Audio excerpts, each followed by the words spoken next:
ನೀವು ರಾಜಕಾರಣ ಮಾಡಿಕೆ ಅಂತ ಹೇಳಿ ಸಿದ್ದರಾಮಯ್ಯ ಅವರು ಹೇಳ್ತಿದ್ದಾರೆ ಸರ್. ಇದರಲ್ಲಿ ಸಿದ್ದರಾಮಯ್ಯನವರು ಹೇಳಲಿಕ್ಕೆ ಬಯಸ್ತೀವಿ, ರಾಜಕಾರಣ ಮಾಡ್ತಾ ಇರೋದು ನಿಮ್ಮ ಪಕ್ಷ. ಇವತ್ತು 2 ನಿಮಿಷದಲ್ಲಿ ಬಗೆಹರಿಸ್ತಕ್ಕಂಥ ವಿಷಯ ಇಷ್ಟೊಂದು ದೊಡ್ಡ ಮಟ್ಟಿಗೆ ತೆಗೆದುಕೊಂಡು ಹೋಗಿರ್ತಕ್ಕಂಥದ್ದು ನಿಮ್ಮ ಪಕ್ಷದ ನಾಯಕರುಗಳು. ಇದರಿಂದ ರಾಜಕೀಯ ಮಾಡಿ ರಾಜಕೀಯದಲ್ಲಿ ನಾವೇನೋ ಲಾಭ ಪಡಿಬೇಕಾಗಿಲ್ಲ.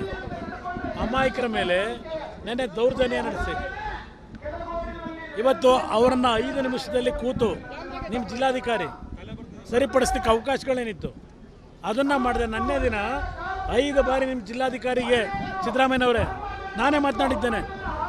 ನೆನ್ನೆ ನಾನು ಇಲ್ಲಿ ಬರಲಿಲ್ಲ. ಇಲ್ಲಿ ನೆನ್ನೆ ಈ ಒಂದು ವಿಷಯಗಳನ್ನು ಟಿವಿಗಳಲ್ಲಿ ಗಮನಿಸಿದ ನಂತರ ನಾನಲ್ಲ, ನೆನ್ನೆ ದಿನ ನಿಮ್ಮ ಪೊಲೀಸ್ ಇಲಾಖೆ ನಿಮ್ಮ ಅಧಿಕಾರಿಗಳು ಪ್ರಚೋದನೆ ಕೊಟ್ಟಿರೋರು ಅವರು. ನಿಮಗೇನಾದರೂ ಅಲ್ಪ ಸ್ವಲ್ಪ ಆಳ್ದ ಅನುಭವ ಇದೆ ಅಂತೀರಿ, 14 ಬಜೆಟ್ ಕೊಟ್ಟವನು ಮುಖ್ಯಮಂತ್ರಿ ಒಂದು ಕುರುಬ ಸಮಾಜದವನು ಅಂತ ಹೇಳ್ತೀರಿ. ನಿಮಗೇನಾದರೂ ಕನಿಷ್ಠ ಆಳ್ತ ಪ್ರಜ್ಞೆ ಇದ್ದರೆ ನಿನ್ನೆ ನಡೆದಿರ್ತಕ್ಕಂಥ ಈ ಒಂದು ಸರ್ಕಾರದ ತಪ್ಪುಗಳೇನಿದೆ ಅದನ್ನು ಸರಿಪಡಿಸ್ಕೊಳ್ಳದೆ ಮತ್ತೆ ಉದ್ದಟತನದಲ್ಲಿ ರಾಜಕೀಯ ಮಾಡ್ತಾ ಇದ್ದಾರೆ ಅಂತಕ್ಕಂಥ ನಿಮ್ಮ ನಡವಳಿಕೆ ಇದೆಯಲ್ಲ, ಇದನ್ನು ಸರಿಪಡಿಸ್ಕೊಳ್ಳಿ ನೀವು. ನಾವೆಲ್ಲ ಲೋಕಸಭೆ ಇಟ್ಕೊಂಡು ಟಾರ್ಗೆಟ್ ಮಾಡಿದ್ದು ನಿನ್ನೆ ನಡೆಸಿದ್ರಲ್ಲ, ಶೋಷಿತ ವರ್ಗಗಳ ಸಮಾವೇಶ. ಲೋಕಸಭೆ ಟಾರ್ಗೆಟ್ ಇಟ್ಕೊಂಡು ನಿನ್ನೆ ದಿನ ಮಟನ್ ಊಟ ಹಾಕ್ಸಿ ಮಾಡಿದ್ರಲ್ಲ, ಶೋಷಿತ ವರ್ಗಗಳ ಸಮ್ಮೇಳನ. ಅದು ರಾಜಕೀಯ ಮಾಡ್ತಾ ಇರೋದು ನಾವಲ್ಲ. ಎಷ್ಟು ವರ್ಷನಪ್ಪ ನೀವಾಗಿದ್ರೆ ಮುಖ್ಯಮಂತ್ರಿ? 5 ವರ್ಷ, ಒಂದು ಫುಲ್ ಟರ್ಮು. ಈಗಾಗಲೇ 1 ವರ್ಷ. ಹಿಂದೆ ಡೆಪ್ಟಿ CM ಎಷ್ಟು ವರ್ಷ ಇದ್ರಿ? ಎಷ್ಟು ವರ್ಷ ವಿರೋಧ ಪಕ್ಷದ ನಾಯಕರು? ನಿಮ್ಮನ್ನು ಯಾರು ಇಟ್ಕೊಂಡಿದ್ರು?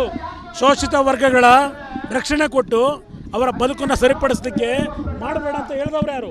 14 ಬಜೆಟ್ ಕೊಟ್ಟೆ ಅಂತ ನೆನ್ನೆ ಭಾಷಣ ಮಾಡಿದ್ರಿ. 14 ಬಜೆಟಿಂದ ಶೋಷಿತ ವರ್ಗಕ್ಕೆ ಕೊಟ್ಟಂಥದ್ದೇನು? ಚರ್ಚೆ ಮಾಡ್ಲಿಕ್ಕೆ ಭಾಳ ಇದೆ ವಿಷಯ. ಆದರೆ ರಾಜಕಾರಣ ಮಾಡ್ತಿರೋದು ನೀವು.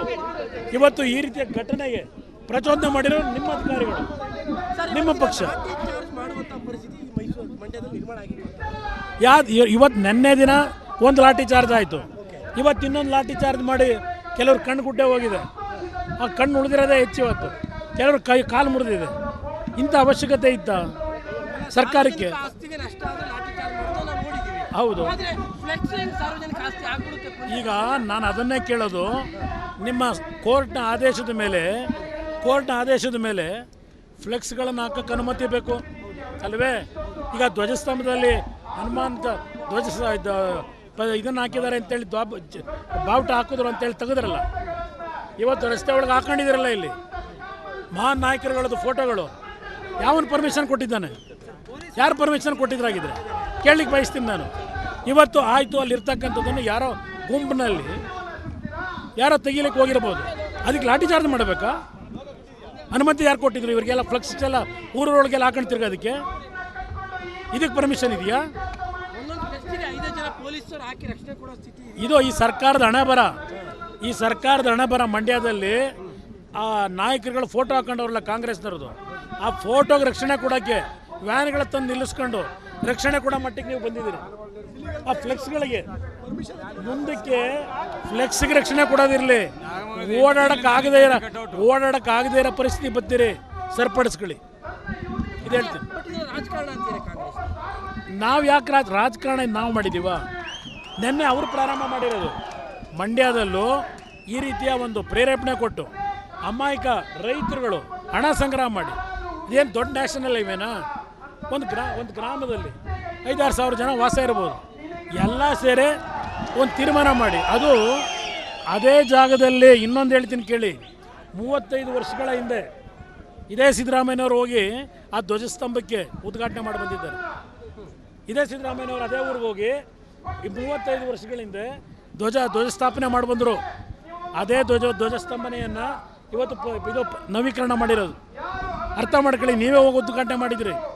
ಆ ಊರನ್ನ ರೈತ ಬಾಂಧವರು, ಆ ಊರಿನ ನಾಗರಿಕರು, ಅವರು ಯಾವೊಂದು ಭಾವನೆ ಇಟ್ಕೊಂಡಿದ್ದಾರೆ, ಆ ಭಾವನೆಯ ಆಧಾರದ ಮೇಲೆ ಊರಿನಲ್ಲಿ ತೀರ್ಮಾನ ತೆಗೆದುಕೊಂಡಂಥದ್ದೇನಿದೆ ಅದನ್ನು ಇವತ್ತು ನೀವು ಯಾವುದೋ ಬೇರೆ ಬೇರೆ ಕ್ಷುಲ್ಲಕ ಕಾರಣಗಳಿಗೆ ಈ ವಾತಾವರಣ ನಿರ್ಮಾಣ ಮಾಡಿ ಅಂತ ನಾವು ಹೇಳ್ತೀವ ಇವರಿಗೆ. ಟಾರ್ಗೆಟ್ ಹಿಂದುತ್ವನ ಅಥವಾ ಟಾರ್ಗೆಟ್ ಇಲ್ಲಿ ನಾನು ಟಾರ್ಗೆಟ್ ಹಿಂದುತ್ವ, ಟಾರ್ಗೆಟ್ ರಾಮಂದು ಪ್ರಶ್ನೆ ಬೇರೆ ಬೇರೆ ವಿಷಯ, ಅದು ಬೇರೆ ಕಡೆ ಮಾತಾಡೋಣ. ಕೆರಗೋಡಿನ ವಿಷಯ ಏನಿದೆ ಸಂಪೂರ್ಣ ರಾಜಕೀಯ. ಕೆಳಗಡೆ ವಿಚಾರ ಕೇಳ್ತಾ ಇರೋದು ಕೆರ ಕೇಸರಿಯ ವಿಚಾರದಲ್ಲಿ ಅವ್ರಿಗೆ ಅಂದರೆ ಈಗ ಕೇಸರಿನ ವಾಕರಿಕೆ ಅಂತ ಕಾಣ್ತಾರೆ ಅವರು ಅಂತ ಕಾಣ್ತದೆ. ರಾಮನ ಬಗ್ಗೆ ಅವ್ರಿಗೆ ಈಗಾಗಲೇ ನೋಡ್ತಾ ಇದ್ದೀನಿ. ರಾಜಕಾರಣ ಯಾರು ಮಾಡ್ತಾ ಇದ್ದಾರೆ ಇವತ್ತು? ನರೇಂದ್ರ ಮೋದಿ ಅವರು, ತಪ್ಪು ತಿಳ್ಕೊಬೇಡಿ, ನಾನು ಇನ್ನೂ ಮಾತಾಡಿಲ್ಲ, ವಿಧಾನಸಭೆಯಲ್ಲೇ ಮಾತಾಡ್ತೀನಿ. ನರೇಂದ್ರ ಮೋದಿ ಅವರ ನೇತೃತ್ವದಲ್ಲಿ ಯಾವ ಅಯೋಧ್ಯೆಯಲ್ಲಿ ಪ್ರಾಣ ಪ್ರತಿಷ್ಠಾಪನೆ ಆಯ್ತಲ್ಲ ರಾಮನ ವಿಗ್ರಹ, ಅದಕ್ಕೆ ಕಾಂಗ್ರೆಸ್ನವರು ರಾಜಕೀಯ ಮಾಡ್ತಾ ಇದ್ದಾರೆ ನರೇಂದ್ರ ಮೋದಿ ಅಂತ ಹೇಳಿದ್ರಲ್ವೇ. ನರೇಂದ್ರ ಮೋದಿ ಅವರು ಅವರ ರಾಜಕೀಯದ ಲೋಕಸಭೆ ಚುನಾವಣೆಗೋಸ್ಕರ ಮಾಡಿದ್ರು ಅಂತ ಹೇಳ್ತಾರೆ. ಸಿದ್ದರಾಮಯ್ಯನವರೇ, ನಿಮ್ಮ ಸರ್ಕಾರ ಕಳೆದ 10 ತಿಂಗಳಿಂದ 5 ಗ್ಯಾರಂಟಿ ಅಂತ ಹೇಳಿ ಪ್ರತಿದಿನ ಜಾಹೀರಾತು ಕೊಡ್ತಾ ಇದ್ದೀರಲ್ಲ, 5 ಗ್ಯಾರಂಟಿ. ನರೇಂದ್ರ ಮೋದಿ ಅವರಾದರೂ ಉದ್ಘಾಟನೆ ಮಾಡಿರ್ತಕ್ಕಂಥ ರಾಮ ಮಂದಿರ, ಈ ದೇಶದ ರಾಮನ ಬಗ್ಗೆ ನಂಬಿಕೆ ಇರ್ತಕ್ಕಂಥ ಹಲವಾರು ಜನ ದೇಣಿಗೆ ಕೊಟ್ಟು ಕಟ್ಟಿರ್ತಕ್ಕಂಥ ರಾಮ ಮಂದಿರ, ಅದು ಕೇಂದ್ರ ಸರ್ಕಾರದ ದುಡ್ಡಲ್ಲ, ರಾಜ್ಯ ಸರ್ಕಾರದ ದುಡ್ಡಲ್ಲ, ಸಾರ್ವಜನಿಕರು ದೇಣಿಗೆ ಕೊಟ್ಟು ಕಟ್ಟಿರ್ತಕ್ಕಂಥ ಮಂದಿರ. ನಿಮ್ಮ 5 ಗ್ಯಾರಂಟಿ ಯಾವುದು? ಪ್ರತಿದಿನ ಕೋಟ್ಯಾಂತರ ರೂಪಾಯಿ ಜಾಹೀರಾತು ಕೊಡ್ತೀರಿ, ಪ್ರತಿದಿನ ನಿಮ್ಮ ನಿಮ್ಮ ಗ್ಯಾರಂಟಿಗೆ ರಾಹುಲ್ ಗಾಂಧಿ ಕರ್ಕೊಂಬಂದು ಗ್ಯಾರಂಟಿ ಕಾರ್ಯಕ್ರಮ ಮಾಡ್ತೀರಿ, ಪ್ರಿಯಾಂಕಾ ಗಾಂಧಿ ಕರ್ಕೊಂಬಂದು ಗ್ಯಾರಂಟಿ ಕಾರ್ಯಕ್ರಮ ಮಾಡ್ತೀರಿ, ಸೋನಿಯಾ ಗಾಂಧಿ ಕರ್ಕೊಂಬಂದು ಗ್ಯಾರಂಟಿ ಕಾರ್ಯಕ್ರಮ ಮಾಡ್ತಾ ಇದ್ದೀರಿ. ಯಾರು ದುಡ್ಡಲ್ಲಿ? ನಿಮ್ಮ ಪಾರ್ಟಿ ಆಫೀಸ್ ದುಡ್ಡು, ಅದು ಕಾಂಗ್ರೆಸ್ ದುಡ್ಡು, ಅದು ಆ ದುಡ್ಡು ರಾಜ್ಯದ 6.5 ಕೋಟಿ ಜನತೆ ತೆರಿಗೆ ರೂಪದಲ್ಲಿ ಕಟ್ತಾ ಇರ್ತಕ್ಕಂಥ ಹಣ, ಅದು ಆ ದುಡ್ಡಿನಲ್ಲಿ ಗ್ಯಾರಂಟಿ ಕೊಡ್ತಾ ಇರೋದು ನಿಮ್ಮ ಕಾರ್ಯಕ್ರಮ. ರಾಜ್ಯದ ಜನತೆ ದುಡ್ಡು, ಅದು ತೆರಿಗೆ ರೂಪದಲ್ಲಿ ಕಟ್ಟಿರ್ತಕ್ಕಂಥ ಸರ್ಕಾರದ ದುಡ್ಡು. ಅದಕ್ಕೆ ನಿಮ್ಮ ನಾಯಕರು ಕರ್ಕೊಂಬಂದಿಲ್ಲಿ ಕಾರ್ಯಕ್ರಮ ಮಾಡಿ ಡಂಕುರ ಹೊಡಿತಿದ್ದೀರಲ್ಲ, ಅದು ರಾಜಕೀಯ ಪ್ರೇರಿತನೋ? ರಾಮ ಮಂದಿರ ಕಟ್ಟಿರೋದು ರಾಜಕೀಯ ಪ್ರೇರಿತನೋ? ಅಯೋಧ್ಯೆನೋ? ಕೇಳಲಿಕ್ಕೆ ಬಯಸ್ತೀನಿ ಅವರಿಗೆ.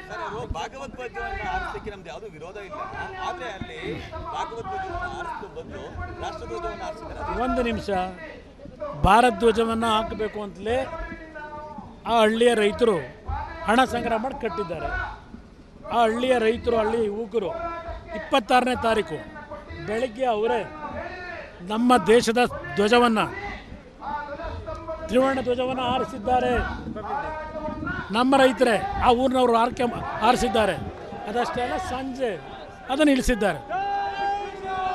ಅವ್ರು ಮಾಡಿದ್ರೆ ತಪ್ಪು ಮಾಡಿದ್ದಾರೆ, ಅದಕ್ಕೂ ಗೌರವ ಕೊಟ್ಟಿದ್ದಾರೆ ಊರಿನ ಜನ. ಅಗೌರವ ಸಲ್ಲಿಸಿರೋದು ನೀವು, ಸರಿಪಡಿಸ್ಕೋಬೇಕಾದ ನೀವೀಗ.